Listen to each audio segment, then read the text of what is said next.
Hey friends, Jill here. Welcome back to the farm. It is such a beautiful morning. It's actually Saturday morning when I'm shooting this, and yesterday was just like a get your heels dirty work day.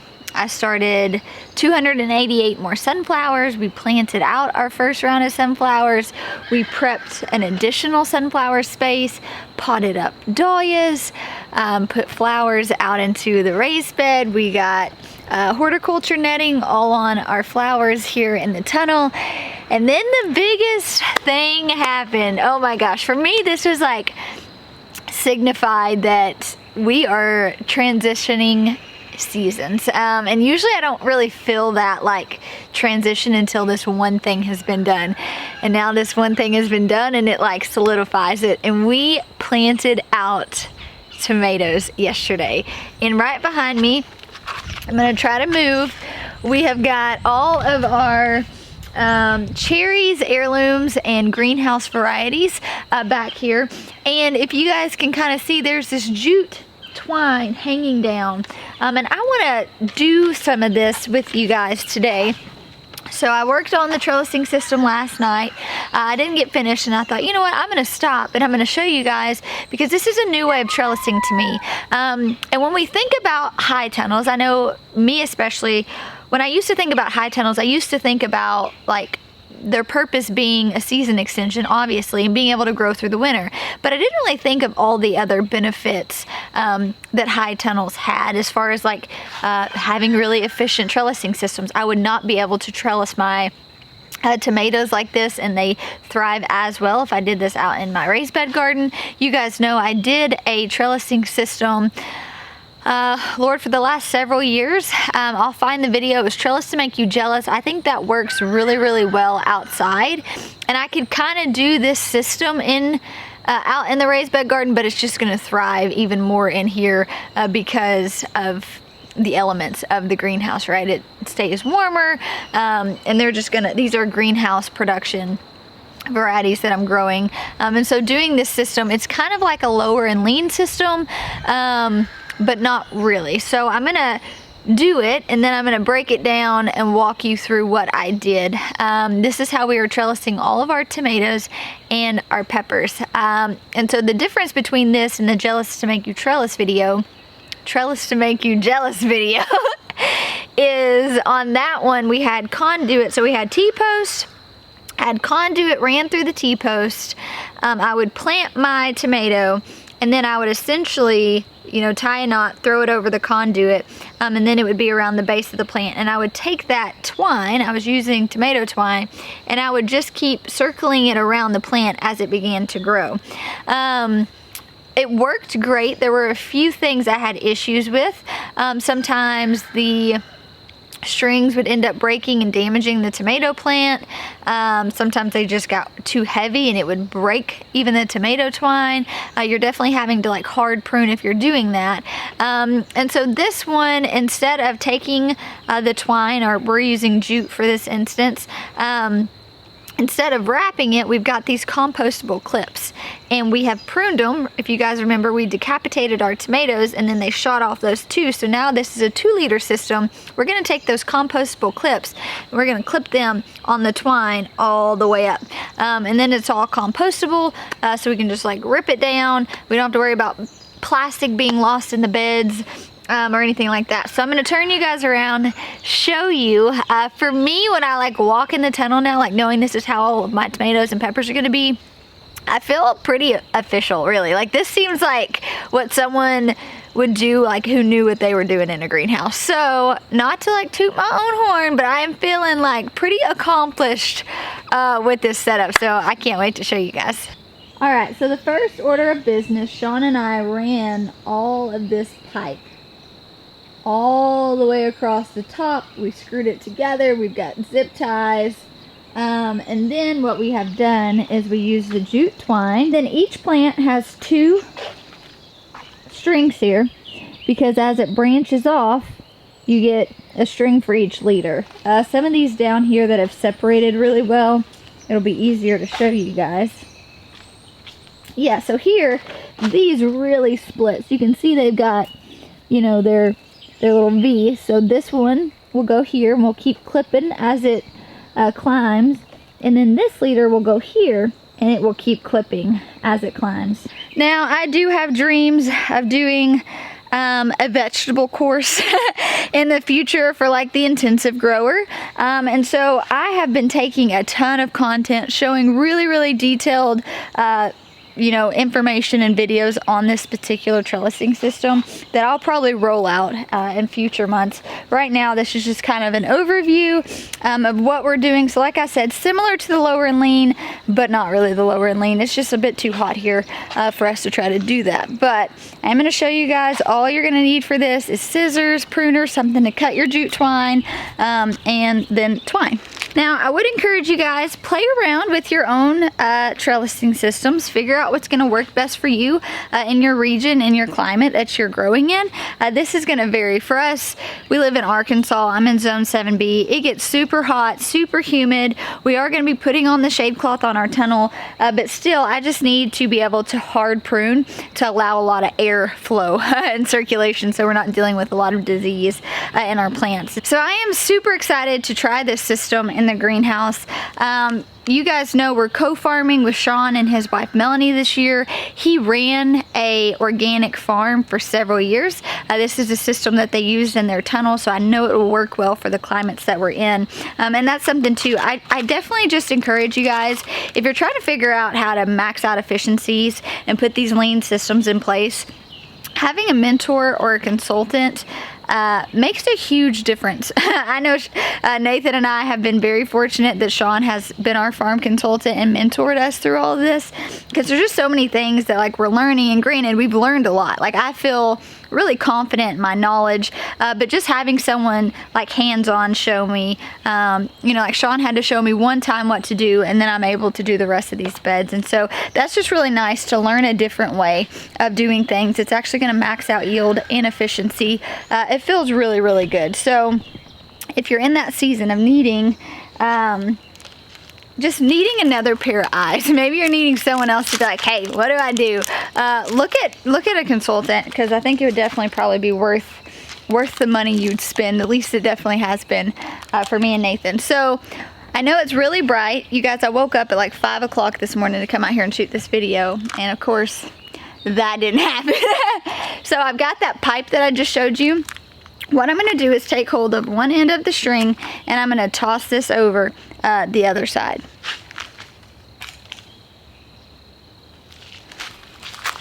Alrighty, now that I have it, I'm going to bring it down.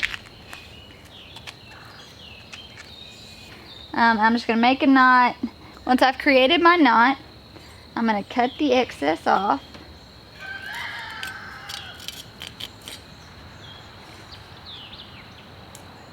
I'm going to run this side through and let it go all the way to the top. Then you're going to have 2 of these for each tomato. And I'm just going to keep doing this all the way down. Now, since I did do this whole thing yesterday, I'm going to pop in some of that footage. We did a time lapse and just kind of show you guys.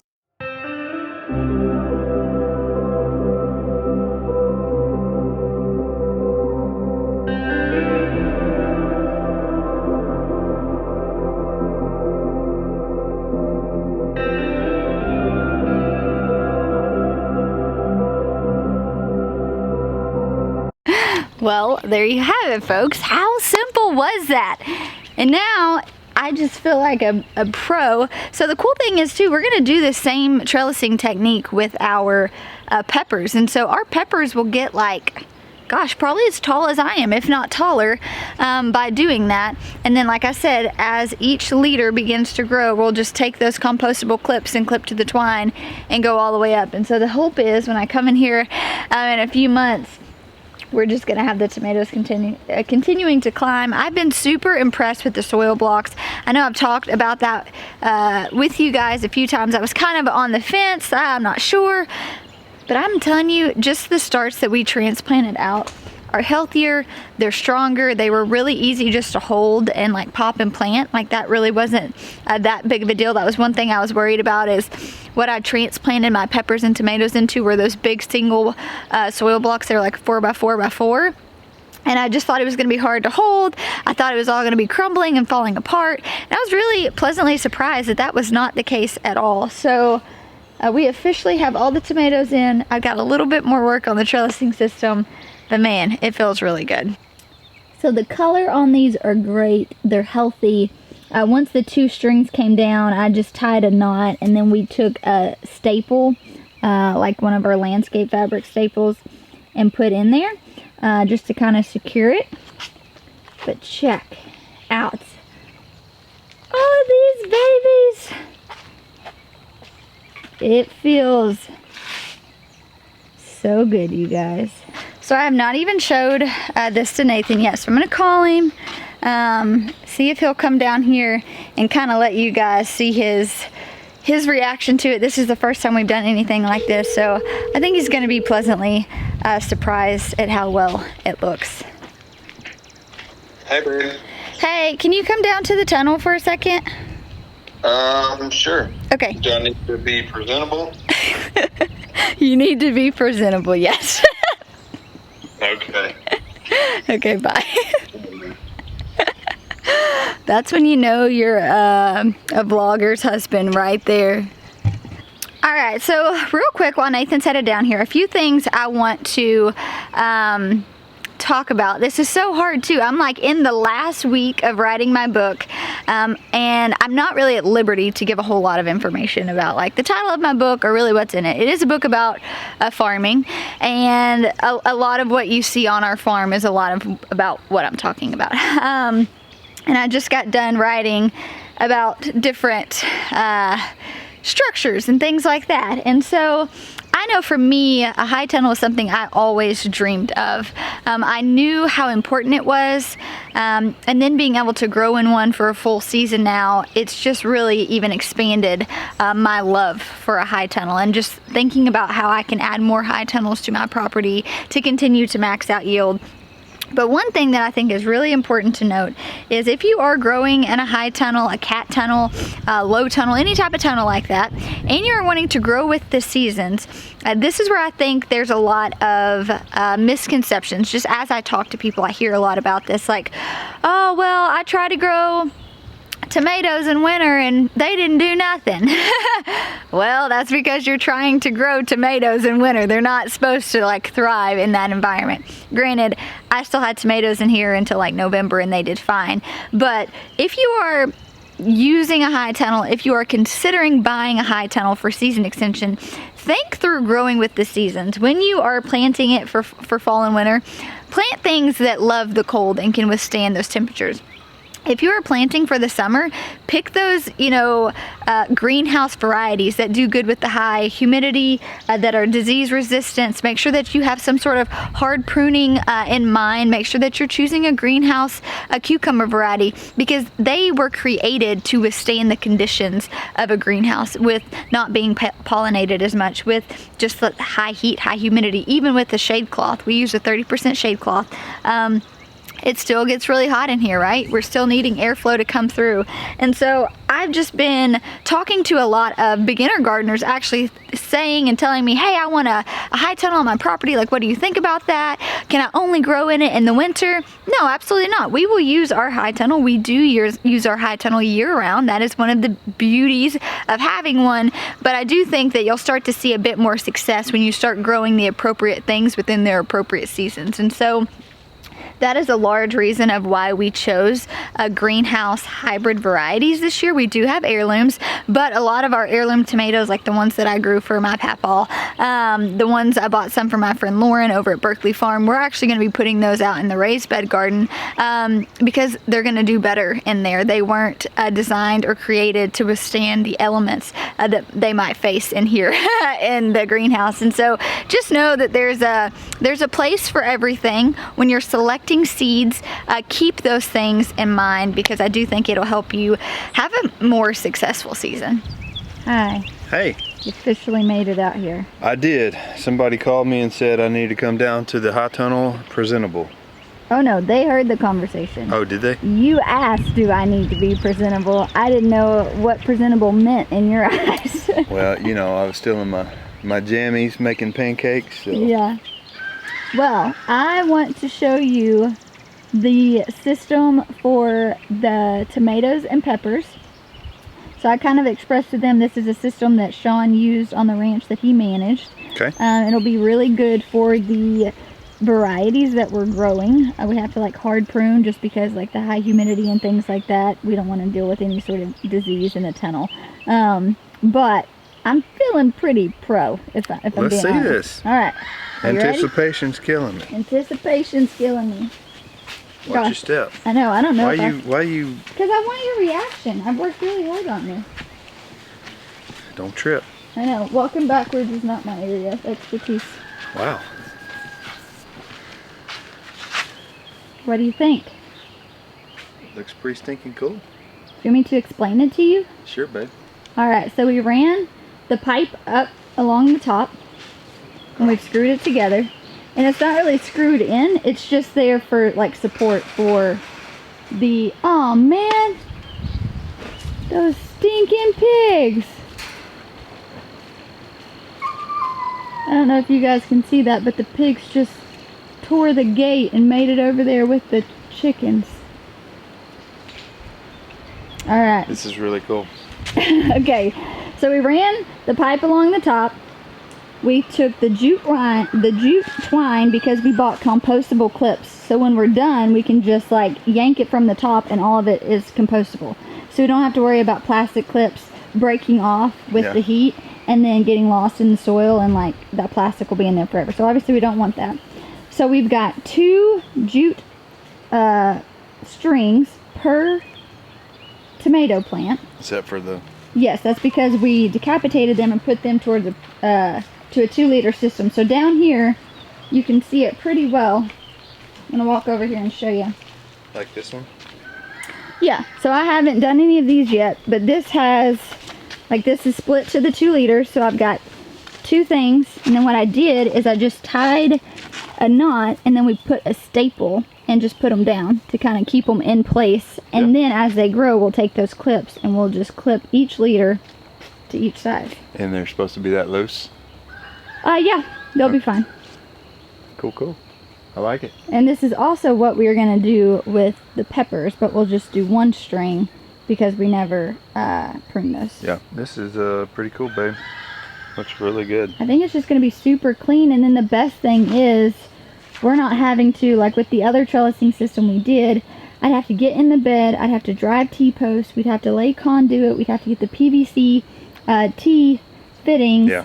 Like this is something that I did most of this by myself. And so I like this. It looks really good. It looks super clean. Yeah. Good deal. I'm excited. You approve this message? I'm excited about having tomatoes in the ground. Oh, I know. Man. I am too. This is exciting. You want to know something really cool? Let's hear it. Is with the peppers, we do it this way. The peppers will get like 5-6 feet tall.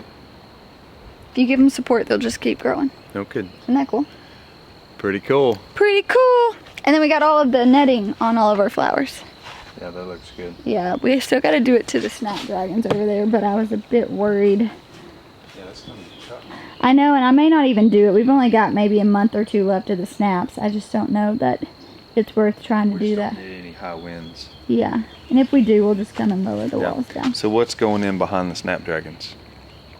It'll be, I think we have another round of snapdragons that we did. I know that the 2 outer beds will always be flower production, and then the 4 middle beds will be vegetable productions. So those were overwintered, right? These were overwintered. So are they a perennial? I'm asking. No, I don't know. No, they're not a perennial. So you overwinter them one season, that's it? Yes, and the benefit of overwintering them is that we would be, so like we were harvesting snaps before anyone else in our area. Yeah, right. So that's the benefit, is that you just get to harvest them earlier in the spring when other growers who are outside aren't able to. What's that over there? So that is Campanula and Orlea. Okay. And then we had a little spot over there that didn't do diddly, so. Never heard of either one of them. They're a pretty cut flower. Are we gonna, what's the deal with this pig situation? They disregard hot wire. Yeah. It's like the hot wire does not bother them. So I've either got to do a longer ground wire to where it hits them harder. Yeah. I gotta figure something out because they keep getting out and this is a pain in the neck. Yeah, these stinking pigs have given us a run for our money. I think my biggest fear is if they can literally take the big gates that we have and just like toss them. Yeah, they're so strong. They're so strong. I'm afraid they'll break the fence to get in the raised bed garden, and that really terrifies me. Simba must have had a long night because he's not even waking up, because if he sees the pigs, he'll try to get them. He'll round them up. Lord have mercy. All right, well, I just wanted to show you the tunnel. I wanted to show you guys the system that we did. I'm excited to walk through this journey with you guys as we were really like putting in those things in place. We've been talking about them for a long time. Now we're actually doing them. A few other things we're doing for like high efficiency and just to keep record is we're gonna have a clipboard in here, and we'll have a clipboard in the greenhouse in the raised bed with a scale.